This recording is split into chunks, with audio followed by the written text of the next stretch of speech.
ନୂଆପଡ଼ା ଜିଲ୍ଲା ହେଉଛି ଓଡ଼ିଶା ରାଜ୍ୟର ଗୋଟିଏ ଛୋଟ ଜିଲ୍ଲା।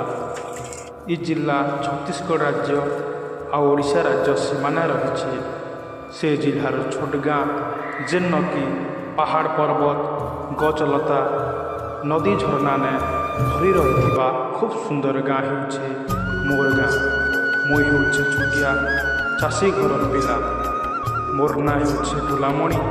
ଯେହେତୁ ଆମର ଗାଁ ଡଙ୍ଗର ତଲେ ଅଛେ ହେଥିର୍ଲାଗି ମୋର କଲେଜ ସାଙ୍ଗମାନେ ଆରୁ ମୋର ଅଜାମାନେ ମୋତେ ମଜାକନେ ଡଙ୍ଗରିଆ ବୋଲି ଡାକୁଥିଲେ। ଆପଣମାନେ ବି ମୋତେ ଡଙ୍ଗରିଆ କହିବେ ଚଲବା। ଏ ଭିଡ଼ିଓରେ ମୁଇଁ ବେଶୀ ଖୁସି ବି ଅଛେ ଆରୁ ନର୍ଭସ୍ ବି। କେଥିର୍ଲାଗି କି ଇଟା ହେଉଛେ ମୋର ଜୀବନର ପହଲା ଭିଡ଼ିଓ।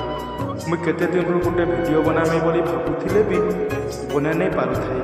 କେଥିର୍ କାଜେ କି ମୁଇଁ କେନ୍ ବିଷୟ କେନେ ଭିଡ଼ିଓ ବନାମି ଆରୁ କେନ୍ତା ବନାମି ଜାଣି ନାଇଁ ପାରୁଥାଏ। ଆରୁ ଭିଡ଼ିଓ ବନାବାର୍ ଲାଗି ଗୋଟେ ଲୋককে ଭଲ କ୍ୟାମେରା ଆଉ ଭଲ ଏଡ଼ିଟର ଦରକାର ପଡ଼୍ସି, ଯେନ୍ଟାକି ମୋର୍ ପାଖେ ବିଲକୁଲ ନେଇ ହେ। ଏସବୁ କଥାକେ ଭାବିକରି ବି ଆଜି ମୁଇଁ ଫାର୍ଷ୍ଟ ଭିଡ଼ିଓ ବନୁଛେ।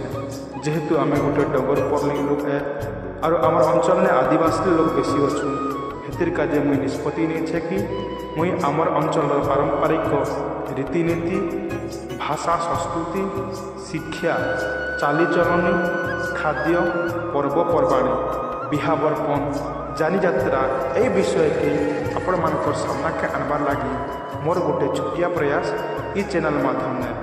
ଯଦିଓ ମୁଇଁ ଜାନିଛେ କି ରାସ୍ତାଟା ମୋର୍ ଲାଗି କଠିନ ହେ, ଫିର୍ ବି ମୋତେ ମା ସମେର ଆଶୀର୍ବାଦରୁ ଆପଣମାନଙ୍କର ସପୋର୍ଟ ମିଳିଲେ ସବୁ କିଛି ସମ୍ଭବ ହେଇପାରେ।